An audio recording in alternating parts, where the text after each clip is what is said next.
Bonjour à tous. Aujourd'hui, je vais vous parler du masque et des risques. Donc, on entend beaucoup parler du masque, en fait, probablement même trop actuellement, mais on entend très peu parler des facteurs de risque d'exposition. C'est ce dont je vais vous parler aujourd'hui. Sachez avant tout que je ne suis pas nécessairement pour ou contre l'usage du masque. Je ne crois pas non plus qu'on devrait l'être.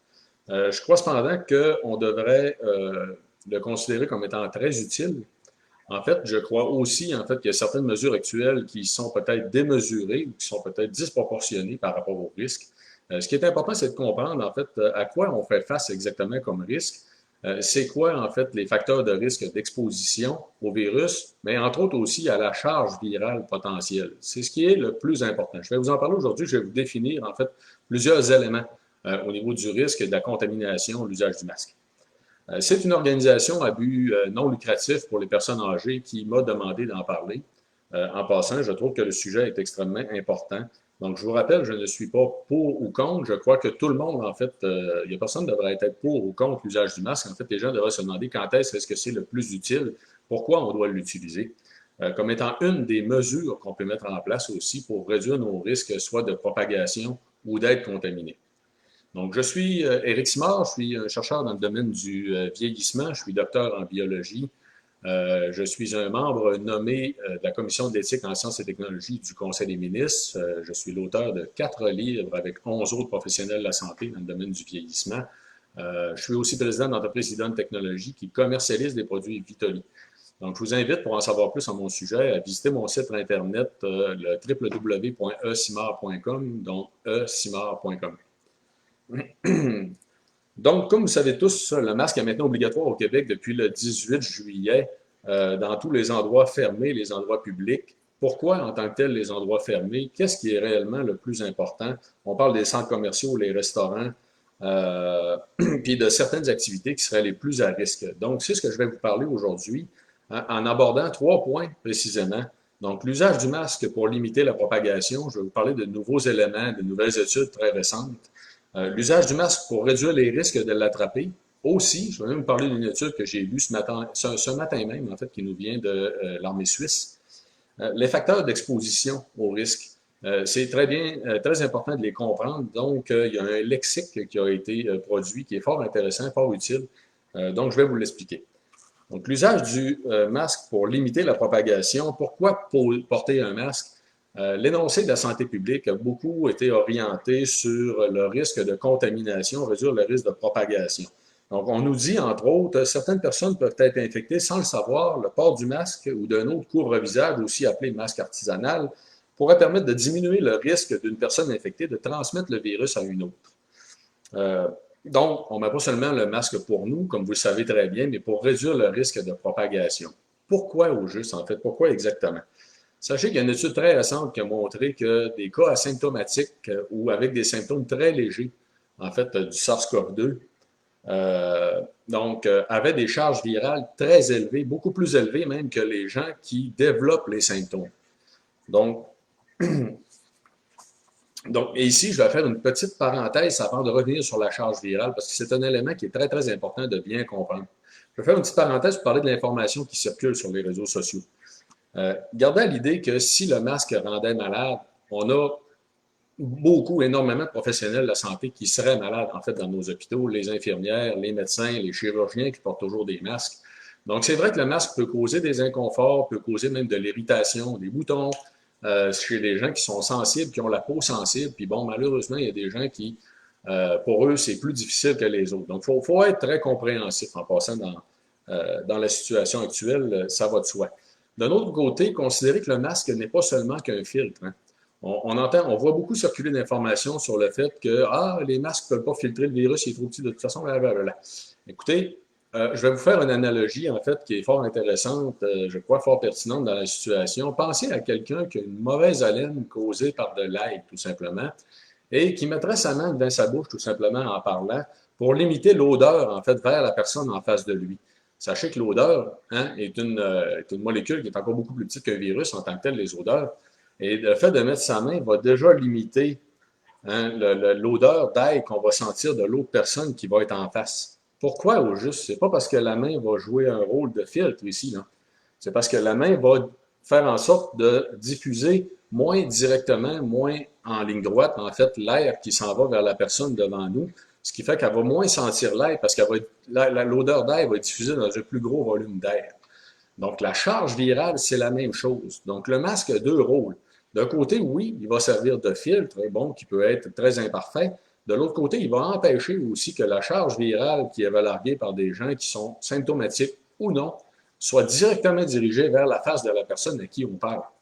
Donc, ça, c'est un élément extrêmement important à comprendre. Puis, je vais revenir, en fait, sur la question de la charge virale. En fait, je vais vous en parler tout de suite. On va définir un peu qu'est-ce que c'est que la charge virale parce que c'est un point réellement très important. La charge virale pour une personne qui est infectée, c'est la quantité de virus que la personne va avoir en dedans d'elle. Donc, je vous ai mentionné tout à l'heure que, étonnamment, très étonnamment avec ce virus-là, parce qu'on pourrait penser habituellement que les gens qui sont malades ont des charges virales plus importantes, mais en fait, les études ont montré qu'on a des gens qui n'ont pas de symptômes, qui sont asymptomatiques ou asymptomatiques légers. En fait, puis là, ici, rappelez-vous, là, ça peut prendre de 7 à 11 jours avant que les symptômes apparaissent. Pendant tout ce temps-là, les gens, ils sont contaminés et ils sont contaminants, donc ils vont relarguer du virus. Donc, la charge virale, pour ceux qui sont malades, c'est la quantité de virus qu'on va avoir en dedans de nous. Tandis que pour ceux qui risquent de l'attraper, c'est la quantité de virus qui est nécessaire pour développer la maladie.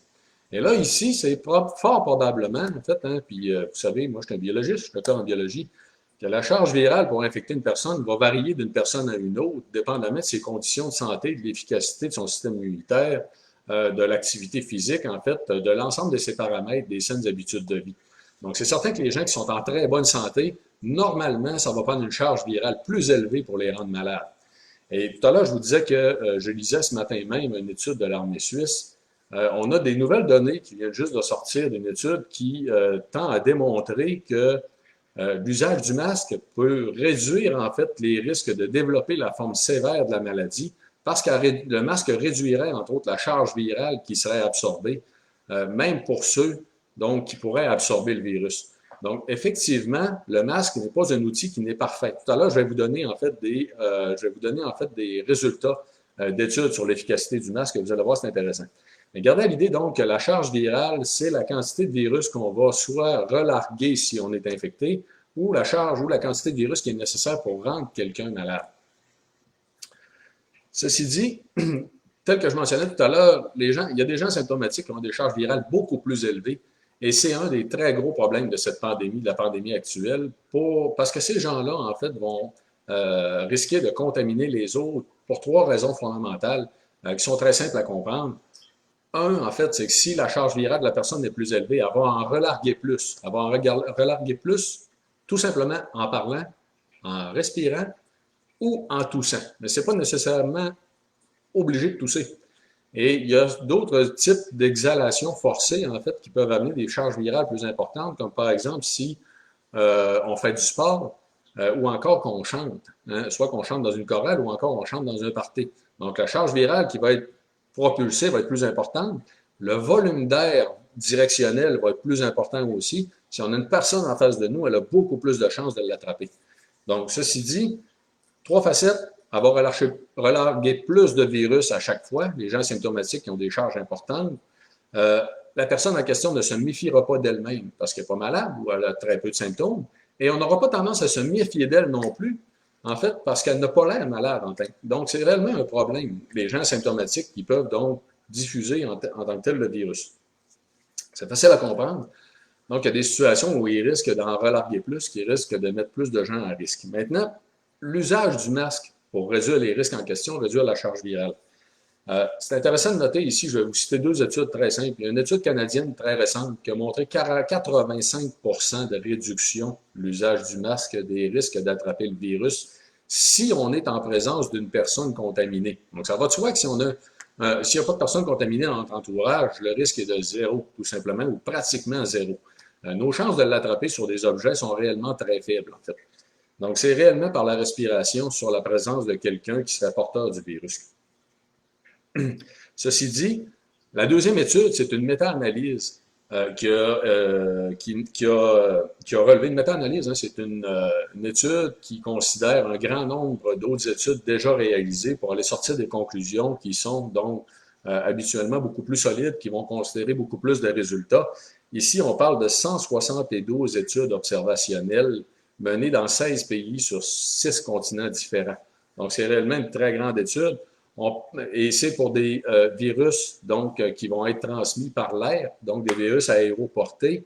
On a une réduction qui passe, donc le taux de risque d'infection passe de 17,4 à 3,1 . Donc, si on est en présence encore là de personnes contaminées, ça va de soi que ce taux-là va varier en fonction de la période de temps qu'on est en présence de la personne en question et en fonction aussi du type de masque que l'on va utiliser. Et ça, je vais y revenir tout à l'heure. Donc, sachez aussi que la protection d'environ 85 %, donc on parle ici là, de 17,4 à 3,1 pour la méta-analyse, on parle d'une réduction de 82 %, ce qui est en ligne avec l'étude canadienne. Donc, les masques réduiraient les risques d'attraper le virus aussi, donc de 85 à 82 % s'il est bien utilisé. Et cette protection-là, en fait, qui est conférée par le masque, va s'additionner à la distanciation sociale. La distance, on a une étude aussi qui démontre que la distanciation sociale va réduire le risque de 12,8 % à 2,6 %. Donc, c'est une réduction d'environ 80 %. La distance sociale de 1 à 2 mètres va réduire d'environ 80 % les risques de l'attraper si on est en présence d'une personne contaminée. Et ce 80 % là s'additionne à l'usage du masque. Autrement dit, si on fait ici un petit peu de mathématiques, là, si on additionne l'effet du masque à la distanciation sociale, le risque de l'attraper va passer de 3,1 % à 0,6 %. On est en bas de 1 % en présence d'une personne qui est contaminée. Si on maintient la distance sociale, on garde le masque, on se lave les mains, donc on fait réellement attention. Ceci dit, donc, le masque est un outil. Il faut le considérer donc comme étant un outil, la distanciation sociale aussi et le lavage des mains aussi. Donc, selon le risque d'exposition, on devrait considérer de prendre le plus de mesures possibles pour limiter la propagation ou limiter notre risque de l'attraper. Donc, je vais revenir tout à l'heure à la question de l'exposition. Avant, un point sur la question de la qualité des masques en tant que tel. Il y a une étude récente aussi qui a montré que l'efficacité serait la même entre un N95 et un masque médical chirurgical en tant que tel pour la protection contre la COVID-19. Et là, vous allez dire, ah oui, qu'est-ce qu'il dit là? Et oui, effectivement. Donc, c'est ce que je vous ai dit tout à l'heure, c'est que le masque, ce n'est pas seulement qu'un filtre. C'est un objet qui va réduire tout simplement la dispersion directe des virus dans le visage d'une autre personne. Donc, c'est pas seulement le fait filtre, en fait, qui va avoir une efficacité au niveau du masque, même si ça en est une. Donc, l'usage, la façon qu'on va l'utiliser est importante aussi, ça va de soi. Pour les masques maison, mon opinion, c'est que les masques maison, c'est certain que c'est mieux d'en utiliser que de rien avoir du tout. Entre autres, pour la question de dissiper tout simplement le courant d'air vers la personne en face de nous, ou encore de limiter, si on est de l'autre côté, l'entrée d'air, de diluer tout simplement le flot de la charge virale qui pourrait nous être apportée. Donc, les masques maison n'auront pas tous la même efficacité. Techniquement, pour avoir les masques les plus efficaces possibles, on devrait considérer les masques à 3 couches de tissu, avec une couche intérieure absorbante, comme avec du coton, une couche intermédiaire de matériaux non tissés, tels que du propylène, du polypropylène, et une couche extérieure de matériaux non absorbants, tels que du polyester ou un mélange de polyester. Donc, tel que je vous l'ai dit, ça va de soi, en fait, que ça va être imparfait, l'usage du masque, tout de même. Ça va dépendre, en fait, d'un paquet d'autres facteurs, comme la période de temps à laquelle on va être exposé au risque. Donc, c'est ce qui m'amène à vous expliquer, vous parler, en fait, des facteurs d'exposition au risque. C'est un sujet très important pour lequel je crois qu'il y a très peu d'explications qui ont été données par la santé publique. C'est une des raisons qui m'a décidé, en fait, à en parler. La majorité des gens savent que le risque est plus élevé dans un endroit fermé. Donc, ça va de soi. Mais il y a d'autres facteurs en tant que tels. Et il y a des scientifiques américains, donc 2 médecins et un épidémiologiste, qui ont produit un index de risque à la COVID-19 que nous allons publier aussi sur le blog de Vitoli. Donc, c'est vitoli.ca. En passant, dans l'onglet blog, on a maintenant 15 professionnels de la santé qui collaborent au blog de Vitoli. On va publier l'index la semaine prochaine, samedi, avec un texte qui va venir avec, explicatif, qui va reprendre la majorité des éléments que je vous explique aujourd'hui avec les références donc, que je vous mentionne. Ceci dit, donc, l'index de risque COVID-19 m'a été envoyé par un ami à moi qui est un médecin belge en tant que tel. Il va considérer 4 principaux facteurs pour établir les niveaux de risque d'exposition. Les espaces fermés, comme je vous ai mentionné, la durée d'interaction, je vous en ai parlé, la foule, c'est très important, et la présence d'exhalation forcée. Donc, comme je vous ai dit tantôt, il n'y a pas juste la toux, Ça peut être de chanter, ça peut être l'activité sportive, ça peut être différentes choses. Donc, je vais vous donner des exemples. Les activités sont classées en 5 niveaux de risque. Je vais tout simplement vous les lire. Vous allez voir, c'est relativement simple à comprendre. Le risque faible, rester à la maison, prendre une marche à l'extérieur, faire des pique-niques ou aller chercher la commande à l'auto. Donc ça, c'est un risque faible de l'attraper. Le risque moyen, faible à moyen. Donc le risque faible à moyen, on parle d'activités sportives à distance à l'extérieur. On parle de faire les courses ou de magasiner. Donc ça, c'est un risque faible à moyen. Maintenant, les risques qui sont considérés moyens, ici, on va parler de se rendre aux urgences, le dentiste, la raison est simple, c'est la proximité, en fait, puis la présence de la bouche, en fait, les risques de se contaminer, prendre un taxi, dîner à l'extérieur d'un restaurant, visiter un musée. Donc là, on parle de risques moyens. Maintenant, les risques moyens élevés, les salles de sport. Pourquoi les salles de sport? Dû à l'exhalation forcée, dû au fait que la charge virale dans l'air pourrait être beaucoup plus importante. On va être au même endroit pendant un certain temps, une période prolongée. Les coiffeurs, les salons d'esthétique, la même chose. On va être avec la même personne pendant une période prolongée dans un endroit fermé, donc il faut que ça soit ventilé. Travailler dans un bureau avec d'autres personnes, si on est tout seul, bien sûr, ça ne s'applique pas. Les restaurants et les cafés à l'intérieur, ça va de soi. Maintenant, les risques élevés. Qu'est-ce qu'on considère un risque élevé? Les fêtes à l'intérieur. Pourquoi les fêtes? Parce il y a une question de proximité, il va y avoir de l'exhalation forcée, on va parler fort, on va chanter. Les bars, les boîtes de nuit, les sports de contact, l'avion, les transports en commun, le concert, les événements religieux, cinéma, théâtre, ou assister à des événements sportifs. Donc, ce qu'il faut comprendre ici, donc ça, c'était des exemples de risques élevés. Ce qu'il faut comprendre ici, c'est que plus le risque est élevé, plus on devrait considérer que les mesures de protection qu'on va prendre doivent être plus importantes. Soit pour se protéger nous, ou soit protéger les autres, au cas où on serait des porteurs asymptomatiques. Donc, malheureusement, on va être dans cette situation-là pendant une certaine période de temps.